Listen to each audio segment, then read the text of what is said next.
según el autor de este libro, mal llamada Guerra contra el Narco. Lo pensé desde 2007 y lo sigo pensando hoy, por sus tremendas estampas, por lo que movió y removió, por su dimensión. No hay en la narrativa periodística del México contemporáneo una historia que se equipare a la lucha emprendida contra las bandas criminales entre 2006 y 2012. Políticamente, una historia muy controvertida, socialmente terrible, periodísticamente apasionante. Lo digo sin ironía y sin culpas profesionales. El seguimiento de la información diaria de ese tema obligaba a tratar de comprender la estrategia del gobierno, a buscar una forma de evaluar los resultados, aceptar que los durísimos episodios, durísimos, que nos tocó narrar y describir, eran parte de una batalla que inexorablemente tenía que darse. Situación que forzaba a preguntarle 5, 6, 7, 8 veces, ¿cuántos muertos, presidente? ¿Cuántos muertos en esa lucha?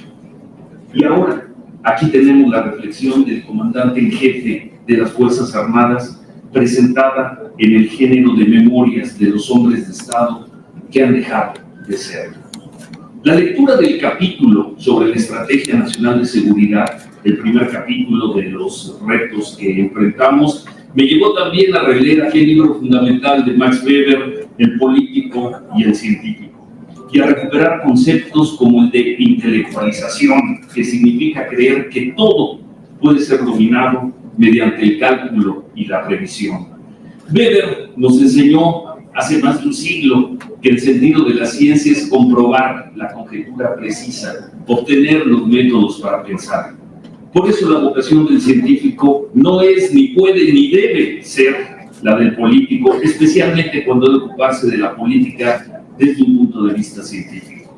Los políticos, en cambio, aspiran a otra cosa, aspiran al poder para conseguir un fin u objetivo, el poder de una asociación política, el poder de un Estado. Ese Estado definido sociológicamente como la asociación que posee el monopolio legítimo de la violencia física, ni más ni menos.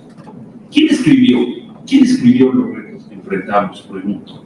El autor es Felipe Calderón, el expresidente, que detalla cómo en cada vez más regiones el Estado mexicano perdía el monopolio de la violencia legítima de los grupos criminales. Él es quien escribe este libro, o lo escribe Felipe Calderón, el académico, el científico social que desde un cubículo traza y desarrolla hipótesis sobre cómo un presidente mexicano tenía que enfrentar y enfrentó decidida, exitosamente, de acuerdo con el libro, a los criminales. Con esa duda metódica, con esa duda metodológica, recorrí las 55 páginas que el autor dedica a la Estrategia Nacional de Seguridad.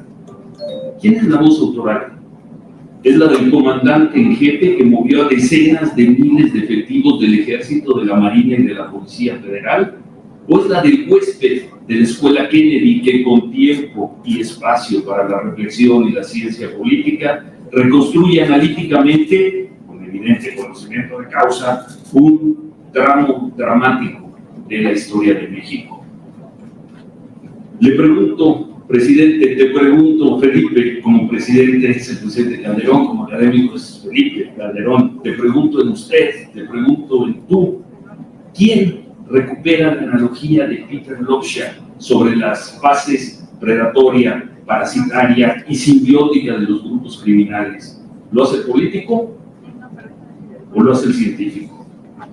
No me detengo en las causas de la violencia detalladas en el capítulo, o debo decir esta noche, no me detengo en la etiología del conflicto.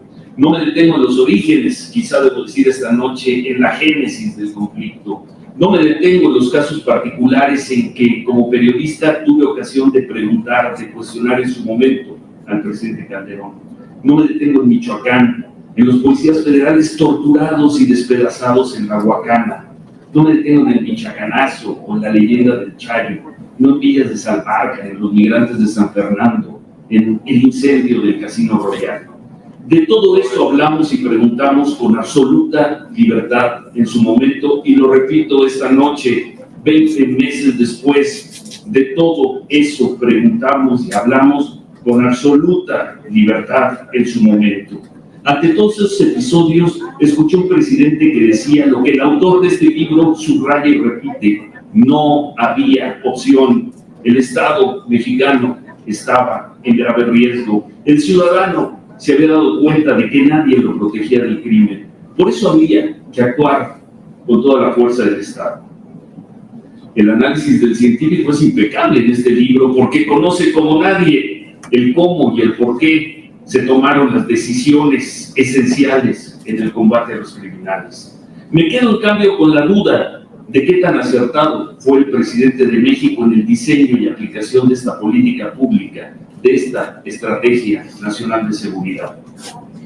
La polémica con Felipe Calderón no duró solo 6 años, continúa en estas páginas. Y no es una polémica conmigo, con un periodista, no es una polémica con sus críticos feroces, ciegos de resentimiento, muchos de ellos.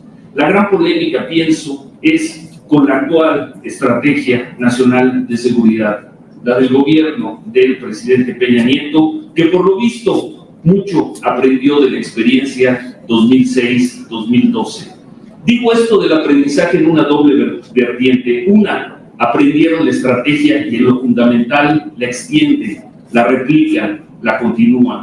Y dos, aprendieron de los excesos, especialmente narrativos, y lo cuidan, se esmeran para no reproducirlos.